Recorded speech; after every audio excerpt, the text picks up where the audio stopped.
باپ کا انتقال ہوا، بیٹے سمجھتے کہ جس طرح ہم حصے دار ہیں ہماری بہنیں بھی حصے دار ہیں، مانتے بھی ہیں کہ بہنوں کا حق ہے، یہ بھی نہیں کہتے کہ باپ نے جو دے دیا اس کے بدلے میں تمہاری میراث کا حق ختم۔ لیکن اب وہ بہنوں کے پاس آ کر یوں کہتے کہ تم کو اللہ کا دیا بہت ہے، معاف کر دو، معاف کرواتے باقاعدہ۔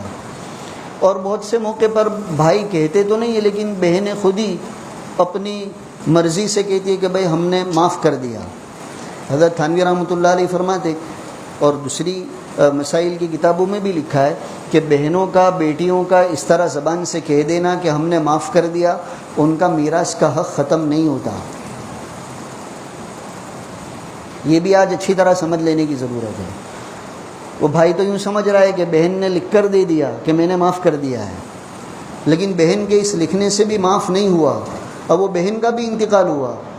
کتنے سالوں کے بعد اس بہن کا بیٹا جب یہ ماما کے پاس آئے گا کہ ہماری اماں کا حصہ لاؤ،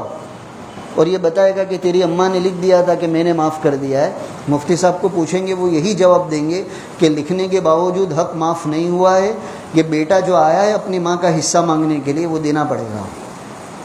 تو کچھ لوگ جو اپنی بہنوں کے پاس اس طرح معاف کروا لیتے ہیں، یا بہنیں خود کہہ دیتی ہے کہ میں نے معاف کر دیا ہے، اس طرح معاف کرنے سے بھی معاف ہوتا نہیں ہے۔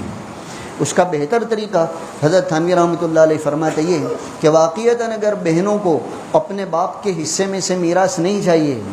تو خالی اتنا کہنے سے تو وہ حصہ ختم نہیں ہوتا، بلکہ ایسے موقع پر چاہیے کہ ان بہنوں کا جتنا حصہ بنتا ہے وہ بھائی لوگ ان کو دے،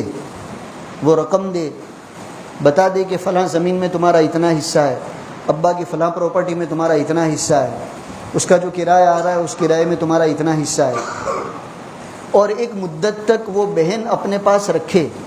اور برابر دیکھ لے کہ باپ کی میراث سے مجھے کتنا فائدہ پہنچ رہا ہے۔ ایک مدت تک رکھنے کے بعد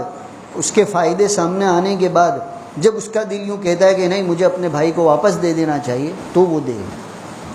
لیکن اب آج کے ماحول میں آپ بتائیے کوئی ایسا کرے گا؟ اور پہلے سے جب بہن نے کہہ دیا کہ معاف کر دیا، اب یہ بھائی خوش ہو گیا کہ سب اپنا ہی ہو گیا، حالانکہ معاف کرنے سے معاف ہوتا نہیں ہے۔ تو یہ کچھ کوتاہیاں ہیں جو میراث کے معاملے میں آج ہمارے سماج میں ہو رہی ہے، اس کو دور کرنے کی ضرورت ہے۔